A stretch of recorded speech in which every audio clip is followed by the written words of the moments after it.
Bueno, hoy vamos a revisar por un lado y a avanzar por otro. Yo lo que estuve...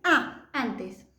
Yo di ya una explicación cuando iniciamos la cursada sobre por qué la asincronicidad. Yo les hice una encuesta, ¿recuerdan? Bueno, esa encuesta es totalmente anónima, pero en esa encuesta lo que observamos es que no tenemos el 100% de nuestros estudiantes con conectividad. Situación por la cual nos lleva a tomar una decisión ética como docente. Considero que si no hay conectividad en un 100%, no puedo generar encuentros sincrónicos porque estoy dejando afuera estudiantes que les interesa cursar. Entonces, si bien no voy a romper la desigualdad por este gesto, sí la voy a romper en este espacio.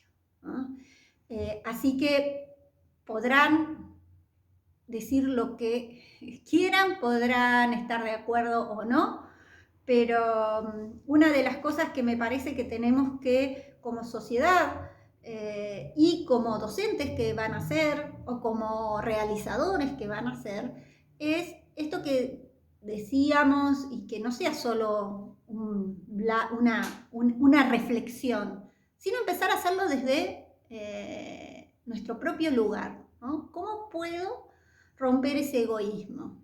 ¿Cómo puedo romper ese no pensar en Leotre? ¿Cómo puedo dejar de mirarme la pelucita en mi propio ombligo como si todo el mundo girara alrededor mío? Esa es una acción que lamentablemente se ha instalado, ¿no? Y tiene que ver con esa subjetividad neoliberal que se impuso, ¿no? Entonces, me parece y considero que la manera, estamos leyendo una serie de autores que plantean eso, es decir, ¿cómo empezamos a pensar en Leotre? Le exigimos al gobierno, vivimos exigiendo que todos piensen en Leotre, pero no hacemos nada nosotros para modificar. Bueno, no voy a resolver el problema de la conectividad, no voy a resolver, pero sí al menos, ¿no? Voy a tratar de hacer un poquitito menos desigual este espacio. Entonces, las clases van a seguir siendo asincrónicas, los encuentros y todo va a seguir siendo vía tablón, vía asincronicidad.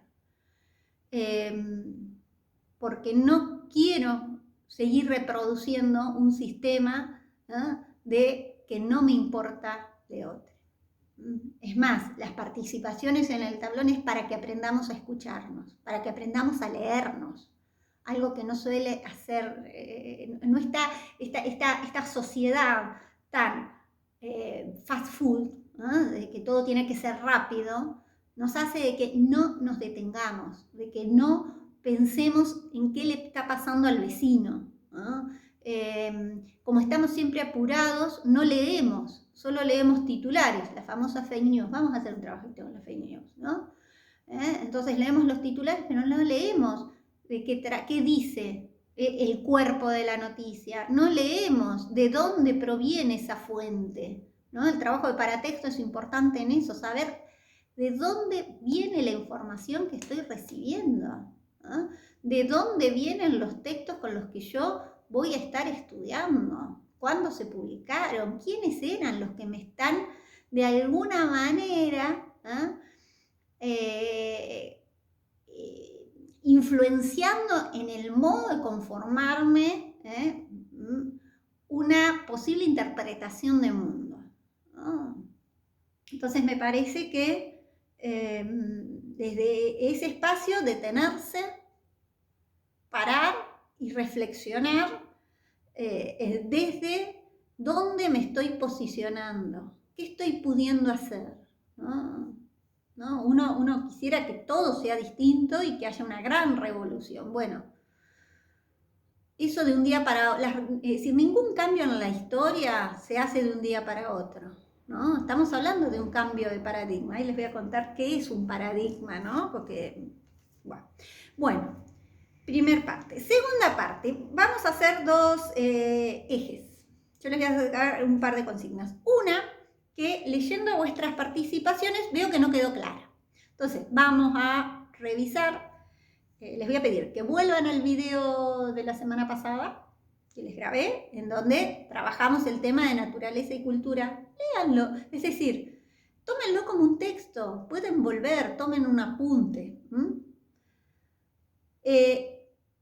Y luego vamos a volver al texto de Cassirer, ¿no? Porque yo ahí les planteaba claramente esta diferencia entre cómo el siglo XX, desde distintos intelectuales, buscaron, ¿no?, sacar, deconstruir, desarmar esa concepción del hombre, y de que todo lo social se puede ver como si fuera un hecho biológico, ¿no?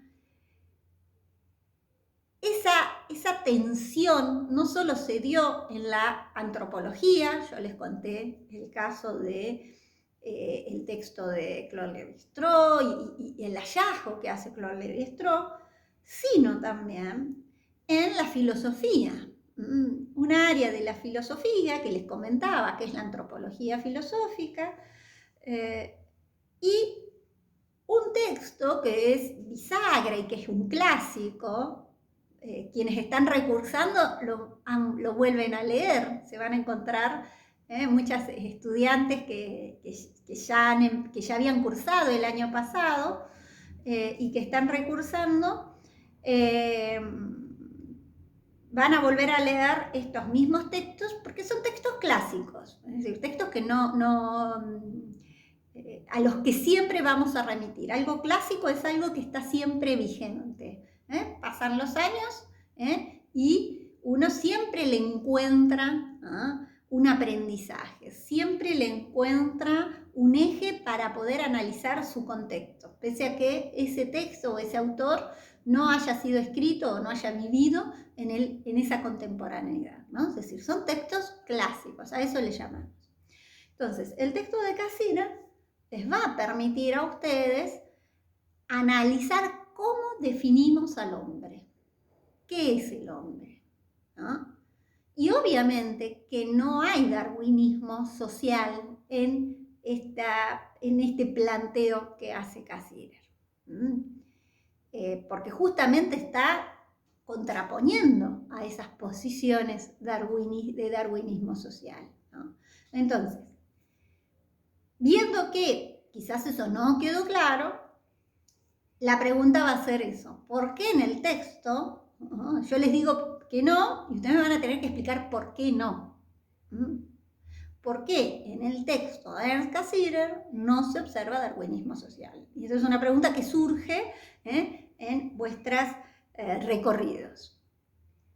Y por otro lado, vamos a iniciar con la lectura, un texto muy cortito, muy sencillo, muy divertido también, que lo he dado otros años, porque nos permite, tiene sus añitos ya el texto, pero tiene todas las características, ¿no? Es corto, es claro, es fácil de leer y nos permite seguir con este eje de naturaleza y cultura. Y les voy a dejar una consigna sobre este otro texto, que es el texto de Joseph Vicent Marqués. El libro se llama No es natural, para una sociología de la vida cotidiana, y el capítulo es Casi todo podría ser de otra manera, ¿no? Y recupera este eje que había quedado, ¿no?, dando vueltas en esta tendencia a naturalizar procesos sociales, procesos culturales, ¿no? Esto que hoy hablábamos la otra vez con el tema del lenguaje, cómo naturalizamos nuestra manera de hablar, se plantean que no se puede modificar algo que es tan modificable como los seres humanos, nuestra manera de hablar, ¿no? porque son hechos sociales y lo social siempre está cambiando. Si no, no existiría la historia, si no seguiríamos comportándonos de la misma manera que hace siglos y siglos y millones de años atrás, ¿no? Tenemos una diferencia como seres humanos, ¿no?, para no estar determinados. Bueno, sin embargo, parecería que hay una tendencia a querer naturalizar aquello que reiteramos, que repetimos, que hacemos siempre. Y cuando yo naturalizo, dejo de ser crítico con eso naturalizado. Dejo de poner en tensión eso naturalizado. Dejo de cuestionarlo a eso naturalizado.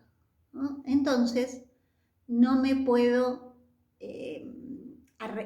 no lo puedo cuestionar. Entonces, para poder modificar, para poder pensar desde otro lugar, tenemos que ser conscientes de qué cosas, ¿no?, estamos naturalizando y no las estamos viendo, ¿no? ¿Vieron? Y es obvio, ¿no? Una época que uno escucha, ¿no?, por ahí que dicen, bueno, y que nace... ¿y qué querés? Si la vida es así, siempre va a haber ricos y siempre va a haber pobres, ¿no? Es decir, es una... Siempre, eternamente, condena bíblica casi, ¿no? Bueno, hay quienes consideramos de que no, ¿no? De que queremos hacer algo para que eso sea distinto, ¿no? Imagínense, el otro día se celebró, estas semanas hay muchas celebraciones. Viene el Mayo francés, se celebró los 35 primeros encuentros de mujeres. Es decir, imagínense con ese pensamiento qué pasaría con los lugares de las mujeres. No estaríamos las mujeres acá. Porque dirían, y bueno, la mujer siempre tiene que estar en la casa. ¿Para qué va a estudiar? Si siempre fue así, siempre no fue bien, ¿para qué va a salir a estudiar? Entonces, no hubiera posibilidad de hacer una modificación. Sin embargo, fuimos tosudas, muchas generaciones, muchas mujeres anteriores, muchas ancestras nuestras, fueron tosudas y salieron y desafiaron esos límites y los dejaron de ver como límites naturales. Entonces, eso es lo que estamos poniendo en tensión cuando hablamos de de ser conscientes de lo que sucede cuando tendemos a naturalizar hechos sociales. Los dejo con las consecuencias.